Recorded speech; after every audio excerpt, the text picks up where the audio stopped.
아멘. 매번 성찬 쉐어링을 해주는 형제자매들의 메시지는 늘 감사합니다. 오늘 영정 형제도 본인의 약했던 때 모습을 솔직하게 말씀을 해주셨는데 그 용기에 감사드리고요. 믿음을 가지는 것은 좋은 이야기만 들으려고 해서는 어려운 것 같습니다. 하나님 앞에 진실되고 진솔한 모습으로 나아갈 수 있는 용기를 성찬 쉐어링 메시지를 통해서 주셔서 감사드립니다. 그 해외로 파견 나가기 전에 너무 신나서 나갔던 그 모습이 기억나는데 걱정했었어요. 사실 코로나 때. 근데 돌아와서 고생하는 모습 보고 참 안타까웠습니다. 하지만 밝은 모습으로 늘 함께 해줘서 감사합니다. 오늘 저는 지난주에 뒤이어서 요한복음 7장에서 말씀을 나누고 싶습니다. 사실 지난주에 이 설교를 하려고 그러다가 왠지 좀 다크한 느낌이 들었어요. 여러분 그 복음서를 쭉 읽어나가면 사람들의 반응이 예수님에 대해서 좀 어때요? 신나는 반응이 아닐 때가 많잖아요. 마침 지난주에 우리 아시아 게임이 있었는데 저희 집에 텔레비가 없다 보니까 유튜브만 보게 되거든요. 근데 유튜브는 늘 이긴 것만 나오잖아요. 진 건 잘 안 나와요. 근데 정말 기적 같은 그런 시합들이 좀 있었잖아요. 그렇죠. 이번에 배드민턴 금메달 딴 선수는 다리를 다쳤는데 다쳤다는 느낌이 안 들 정도로 플레이를 하잖아요. 근데 상대 선수도 정말 대단했어요. 쥐가 났어요, 다리에. 근데 마지막에 보면 이 두 선수가 아픈 선수들인지 알 수 없을 만큼 뛰는 거예요. 정말 그런 명승부가 없었습니다. 그런 걸 볼 때 어떻습니까, 여러분? 영감이 좀 생기지 않나요? 뭐 야구는 못 봤지만 열심히 문자로 이겼다고 이렇게 알려주는 형제도 있었고요. 축구는 또 어떻습니까? 극적으로 또 이기고. 이럴 때 우리는 격려를 받죠. 그런데 복음서에 들어가 보면 우리는 누구를 응원하게 되나요? 우린 예수님 응원하지 않나요? 근데 사람들 반응이 안 좋아. 예수님이 늘 승리하는 것 같지 않아.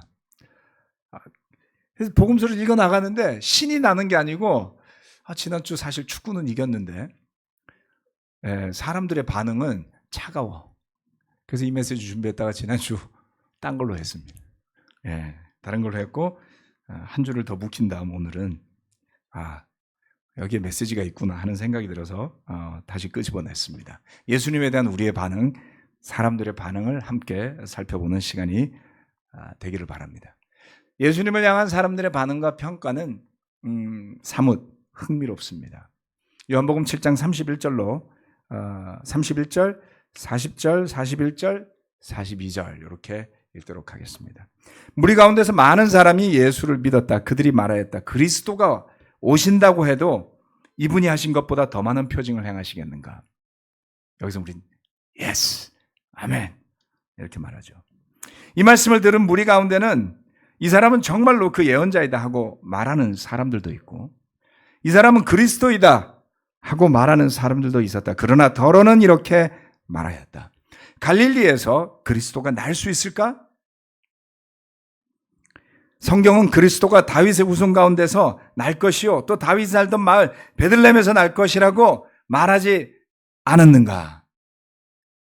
43절 무리 가운데 예수 때문에 분열이 일어났다. 흥미진진한 스토리가 막 흘러가는 중에 사람들의 반응을 보면 어떨 때는 예수님을 응원하면서 복음이 승리했구나 이런 순간도 있지만 바로 거기에 뒤이어서 회의론자들이 바로 뒤따라오게 되죠.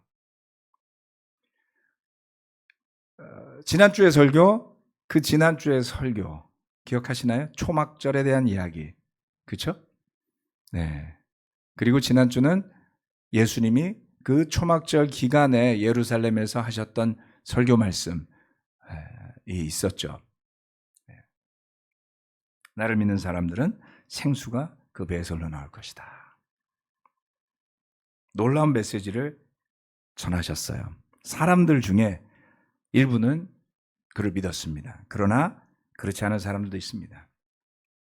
이 방문을 통해서 예수님은 기대했던 성과를 이루셨던 걸까요? 여러분 판단과 평가는 어떻습니까? 가시길 잘했어. 왜? 7장 말씀을 보면요, 가기 전에 예수님의 형제들도 예수님을 믿지 않았거든요. 그러면서 부추기죠. 하려면 이런 때 가셔야죠. 믿지 않았어요. 한번 입증해 보이세요. 예수님이 형제들의 이야기에는 반응하지 않았지만 조용히 예루살렘을 찾았고요. 그리고 초막절 마지막 날 성전에서 메시지를 기습적으로 던졌습니다. 그 메시지를 받아들인 사람들이 있었어요. 그러나 모든 사람이 받아들인 것은 아니었죠. 결국 그 일로 인해서 그룹 사이에는 논쟁이 벌어졌습니다. 의견이 갈렸어요. 어떤 사람은 이 사람이 그리스도가 맞아요. 이렇게 말하는 예언자는 없었습니다. 이는 대단한 사람입니다.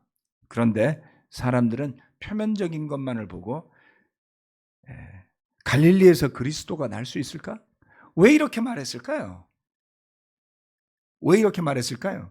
그 당시에는 인스타라든가 인터넷이 발달해 있지 않았었죠. 그래서 예수님의 말투와 하고 다니는 모습이 갈릴리 사람이었어요. 갈릴리 주변에서 활동을 하셨잖아요. 그와 함께한 사람들도 갈릴리 사람이었어요. 그래서 사람들은 예수님이 갈릴리 출신이라고 본 거예요. 나사렛에서 살다가 활동을 갈릴리에서 하셨죠. 그래서 사람들은 그가 성경에서 예언한 모습과 맞지 않다라고 말했습니다. 정말 그것 때문이었을까요? 믿고 싶지 않아서 억지로 갖다 붙인 것 아닐까요? 무리 가운데 분열이 일어났습니다. 이 일을 계기로 해서 바리새인들과 대제사장들은 예수님을 잡으러 다니기 시작합니다. 그런데 사람들의 반응과 평가가 이렇게 엇갈리는 가운데 대제사장들과 바리새인들이 예수님을 잡아오라고 이제 경비병들을 보냈는데요. 이 경비병들의 반응이 아주 흥미로워요. 44절로부터 49절 말씀. 그들 가운데 예수를 잡고 사는 사람도 몇 있었으나 아무도 그에게 손을 대지는 못하였다. 요한복음 7장 44절로부터 49절 말씀입니다. 성전 경비병들이 대제사장들과 바리새파 사람들에게 돌아오니 그들이 경비병들에게 물었다. 어찌하여 그를 끌어오지 않았느냐? 경비병들이 대답하였다. 그 사람이 말하는 것처럼 말한 사람은 지금까지 아무도 없었습니다. 바리새파 사람들이 그들에게 말하였다. 너희도 미혹된 것이 아니냐? 지도자들이나 바리새파 사람들 가운데서 그를 믿은 사람이 어디에 있다는 말이냐? 율법을 알지 못하는 이 무지렁이들은 저주받은 자들이다. 강경한 말을 쏟아냈죠. 성전 경비대원들은 누구의 지휘하에 있었을까요? 성전을 지키는 군인들이 있었습니다. 그들은 누가 지휘했을까요? 권한을 누가 가지고 있었을까요?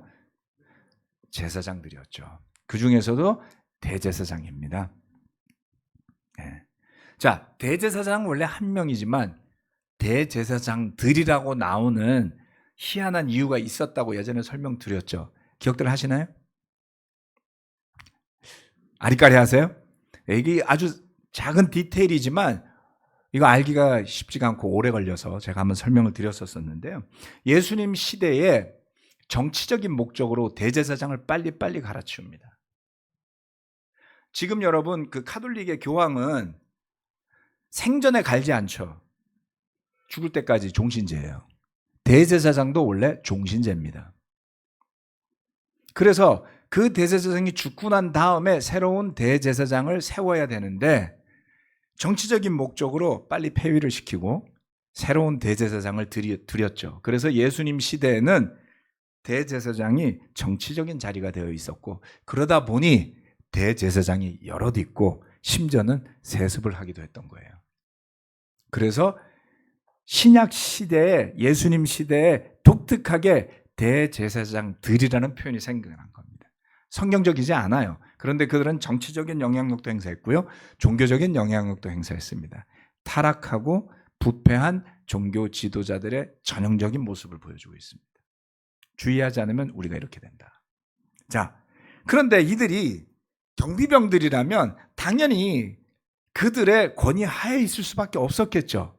그런데 그들이 시키는 대로 하지 않았어요. 놀랍지 않습니까? 네. 그들은 예수님의 가르침을 받고요. 예수님이 그 축제 기간에 하셨던 일들도 봤어요. 그를 통해 나음을 입은 사람들도 봤어요. 그의 가르침도 들었어요. 그들이 경험하기로 이런 수준의 랍비는 없었습니다. 그들이 경험한 바로는 이 정도로 말하는 예언자도 본 적이 없었어요. 그런데 잡아오라니 이해가 가지 않았습니다. 그들의 상관에 어쩌면 잘릴 수도 있죠. 그 말을 듣지 않고 잡아오지 않았습니다. 그래서 구박을 받게 되죠. 이 경비병들은 주님의 말씀을 통해 영적인 영향을 받습니다.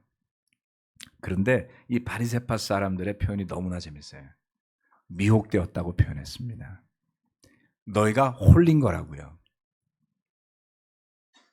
두 번째, 지도자들이나 바리새파 사람들 가운데 그를 믿는 사람이 어디 있느냐? 집단의 논리를 내세웠죠. 우리 중에 누구도 그를 인정하지 않아. 그런데 너희가 뭘 안다고 그런 말을 짓거린단 말이냐. 율법을 알지도 못하는 이 무지렁이들아. 얼마나 오만한 거예요. 율법을 많이 알아서 그들은 예수님을 배척했던 걸까요? 아니면 정치적 목적 때문에 그랬던 것일까요? 주님의 말씀을 통해 영적인 영향을 이 경비병들은 받았던 겁니다. 주님을 통해서 복음이 전파될 때 가장 대표적인 루트는 두 가지였어요. 하나는 병 고침과 같은 기적들이었습니다. 주님께서 기적을 베풀 때 사람들은 놀랐어요. 또 다른 하나는 그의 입술을 통해 전해지는 말씀이었습니다. 예수님을 통해 전해지는 가르침과 제대로 된 말씀의 해석은 다른 사람들이 범접할 수 없는 수준이었어요. 그리고 예수님의 삶의 모습, 사람들을 대하고 접하는 그의 태도, 일관성 있고 통찰력 있는 가르침이었습니다. 가장 큰 차이는 뭐였을까요? 당시의 종교 지도자들과 같이 예수님은 권위적이지 않았어요. 하나님의 말씀을 가르치는 권위는 어디에서 나올까요? 말씀 자체에서 나오지 그것을 전하는 사람의 권위에서 나오지 않습니다. 그런데 우리는 종종 자신의 지위나 역할이나 배경을 가지고 권위를 누리려고 하죠. 능력이 있는 사람인 것처럼 생각하려고 하죠. 정말 그럴까요?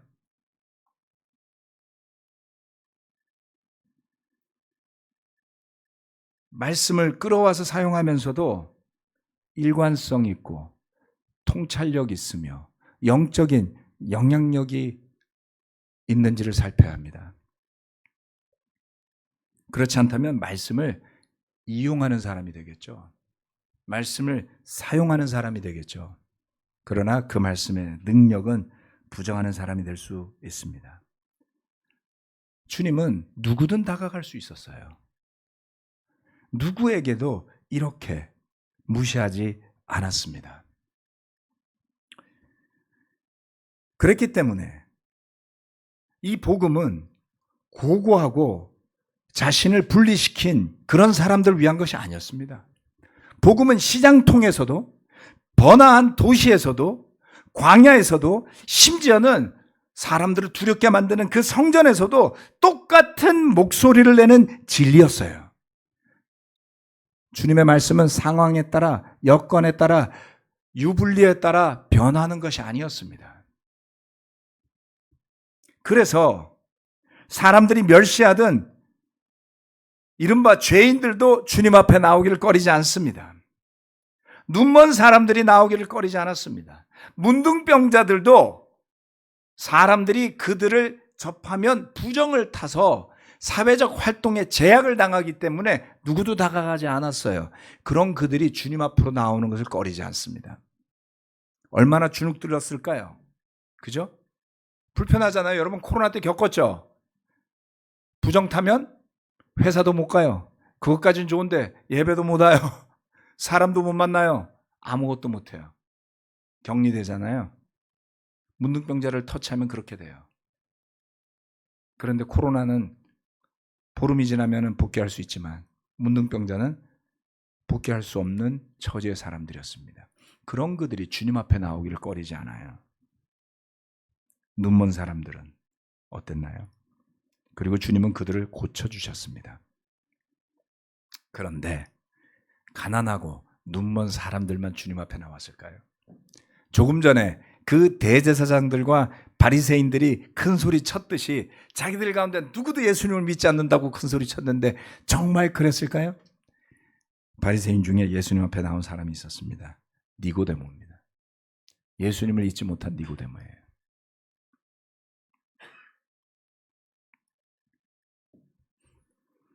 7장 50절 마치 그런 그들의 외침을 비웃기라도 하듯이 요한은 바로 뒤이어서 니고데모를 인용하고 있어요.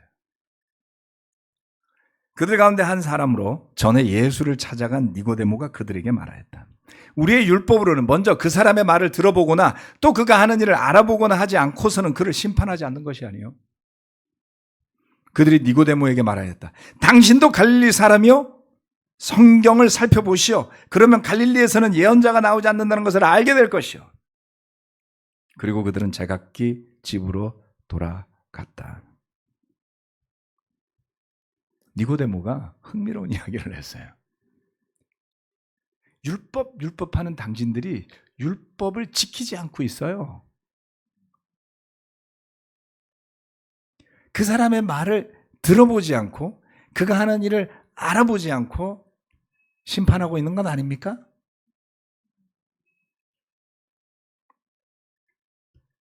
그런데 니고데모는 자신의 신분을 명확하게 드러내지 않았죠. 그럼 바리새파 사람이었고 산헤드린의 의회 의원이었어요.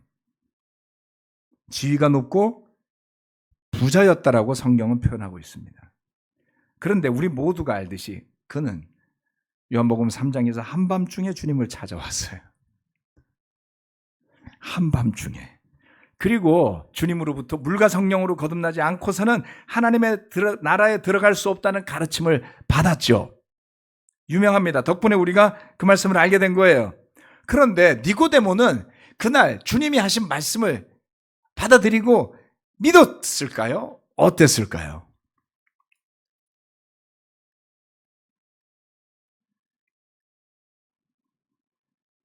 3장을 잘 읽어보시면 이야기가 쓱 흘러가요.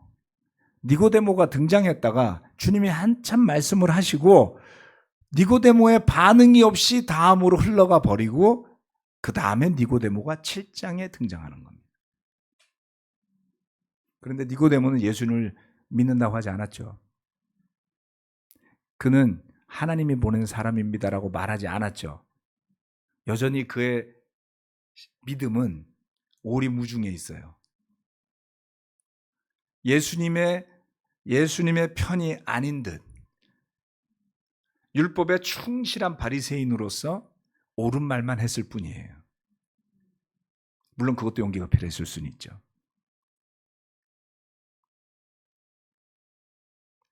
알아들었을까요?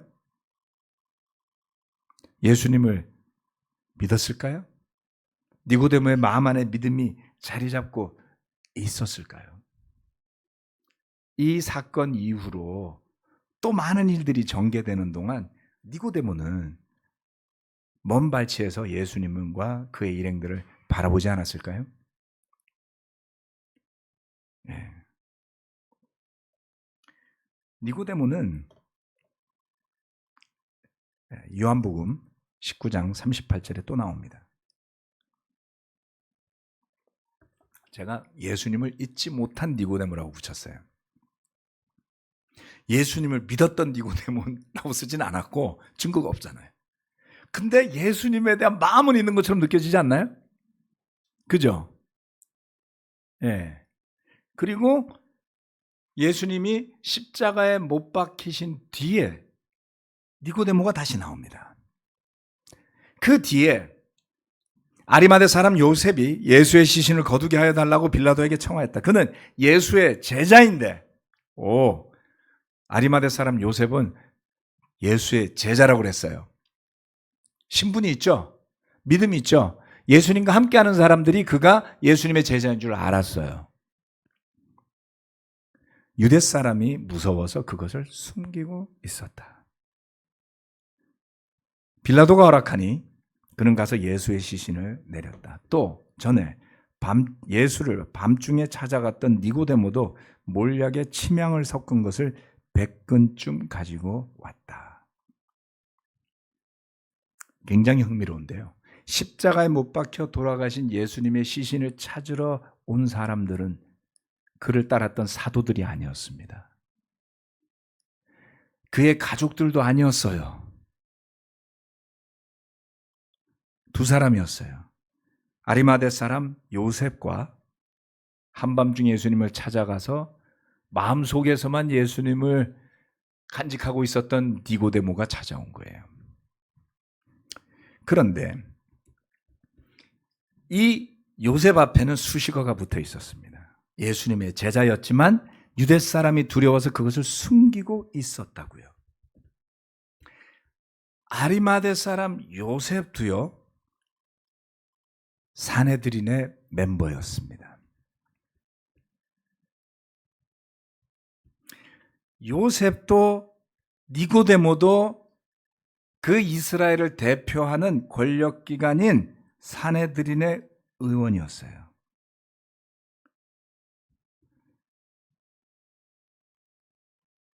그리고 요셉은 예수님을 따르는 제자였지만 그의 신분을 숨기고 살고 있었어요. 그런데 예수님이 십자가에 매달려 죽은 그날 그는 용기를 냈습니다. 니고데모는요, 왜 찾아왔을까요?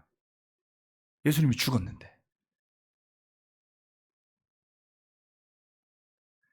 두려워서 신분을 가리는 사람은 자기가 따르고자 하는 사람이 힘이 있을 때 드러내지, 그 사람이 죽은 다음, 그 사람이 권력을 상실한 다음 찾아가서 예를 표하지 않죠. 그런데 이들은 독특하게도 예수님이 죽은 날 찾아왔어요. 그리고 당당하게 빌라도에게 예수님의 시신을 내달라고 요구합니다. 심지어 니고데모는 침향, 몰약 섞은 것을 100근쯤을 가지고 왔다 그랬어요. 마리아가 예수님의 발에 나드 향을 부었는데 그것을 성경에서 뭐라 그러냐면 한근이라고 표현했어요.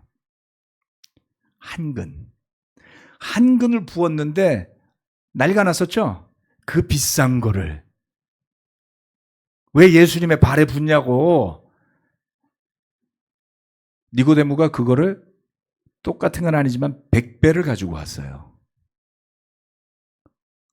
니고데모는 부자였습니다. 그가 할 수 있는 최선의 예를 갖추고자 했어요. 시가로 따지면 정확하진 않지만 어떤 사람은 열심히 뒤져봤더니 한 6억 정도 된다고 계산을 하시더라고요. 여러분, 아무리 돈이 많아도 권자에 앉아있지 않고 사람들의 존경도 받고 선한 일을 했지만 죄인으로 몰려 죽은 사람에게 그러한 돈을, 이거는 그냥 쓰고 사라지는 거예요. 시신을 염하기 위해서, 예를 갖추기 위해서 그것을 가지고 왔다는 거죠. 더욱 놀라운 것은 아리마대 사람 요셉도 그렇고요, 니고데모도 그렇고요, 사도행전부터 서신서 어디에도 언급되지 않습니다. 그들의 행위가 칭송되지도 않았어요.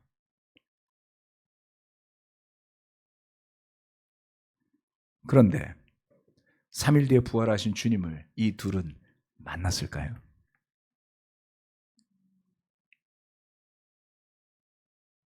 어떨까요, 여러분? 주님은 이들이 하신 일을 알고 계시겠죠. 그들의 용기 있는 행동을 주님은 알고 있었을 겁니다. 주님을 향한 우리의 반응을 한번 생각해 봅시다. 저와 여러분은 예수님의 가르침에 대해서, 그 예수님에 대해서 어떻게 반응하고 어떻게 살아가고 있습니까? 나의 사고와 나의 말과 나의 행동은 예수님을 통해 어떤 영향을 받았으며, 날마다 시간이 흘러갈수록 그 주님의 가르침 안에서 어떻게 변화하고 성장해 가고 있을까요? 니고데모를 통해서 저는 한 가지를 봤어요. 성장하는 니고데모입니다. 처음 주님을 찾아봤을 때 그는 밤중에 몰래 봤다 몰래 사라지고 말았어요. 그런데 그 초막절 마지막 축제의 날에 사람들의 논쟁의 가운데 니고데모는 사람들이 기억할 만한 한마디를 던졌습니다. 공개적이었죠. 그러니 요한이 알지 않았겠습니까? 왜 저 사람이 저 말을 하지? 제자들은 생각했을 거예요. 그리고 예수님이 돌아가시고 난 뒤에 그는 소중한 것을 가지고 용기를 내어서 요셉과 더불어 예수님을 찾아왔습니다. 니고데모가 성장하는 모습이라고 저는 믿어요. 그리고 이후에 사도들이 교회를 형성하고 했을 때 그의 이름은 드러나지 않지만 요셉과 니고데모는 그 대열에 합류했을 가능성이 저는 아주 높다고 봅니다. 그러나 그는 그 100근이나 되는 어마어마하게 비싼 예물을 드렸음에도 불구하고 어떠한 지위도, 어떠한 권위도, 어떠한 역할도 요구하지 않아요. 성경 말씀은 여러분, 우리가 잘 알아야 됩니다. 우리는 정말 주인공이고 싶지 않나요? 사람들이 나를 알아봐 줬으면 좋겠지 않나요? 잘해서 성공하고 싶지 않나요? 그런 의미에서 우리 모두는 나르시시스트예요. 정도의 차이가 있을 뿐이지 나르시즘에 빠져 사는 존재들이라고요. 그런데 하나님은 하나님의 역사하심을 따라서 필요한 때에 잠시 우리를 무대에 올리실 뿐이에요. 그리고 역할이 끝나면 나가라 그래요. 더 이상 무대에서 이름이 보여지지 않는 사람들이 성경에서 얼마나 많이 있습니까? 그 많은 제자들과 사도들 중에도 마지막까지 모습이 나타나는 건 바울, 베드로 정도? 대다수는 언급도 되지 않잖아요. 그들의 목적은 예수님이었어요. 주님이었다고요. 주님에게 충실한 것으로 끝날 수 있는 신앙이 아니고서는 무대에 서고자 하는 마음으로 행여나 내가 잊혀지지는 않을까 하는 염려를 가지고 신앙생활을 해나간다면 예수님에게 제대로 반응하는 제자가 되지 못할 겁니다. 주님의 가르침에 많은 사람들은 각각 다르게 반응합니다. 우리 모두도 일종의 반응은 하고 살아갈 거예요. 어떤 리액션이든 분명히 하고 살고 있을 겁니다. 중요한 것은 그것이 드러나건 드러나지 않건 진솔되기를 바랍니다. 니고데모는 아마도 MBTI가 I였을 거예요. 그죠? 네. 요셉도 그런 것 같아요. 네. 그렇지만 그는 자신의 믿음과 예수님에게 할 수 있는 범위에서 최선을 다하고자 진솔했고요. 그리고 요한복음에서 아주 중요한 3번의 시점에 그의 행적이 기록되어져 있습니다. 우리 형제자매 여러분 모두 주님으로 모시는 예수님을 바라보고 무엇으로 영향을 받고 내가 그 예수님의 메시지에 어떻게 반응하는지, 그리고 그 믿음이 시간이 지날수록 3장과 7장과 19장에 나타나는 니고데모의 모습처럼 변하고 성장해 가시기를 바랍니다. 기도하고 마치겠습니다.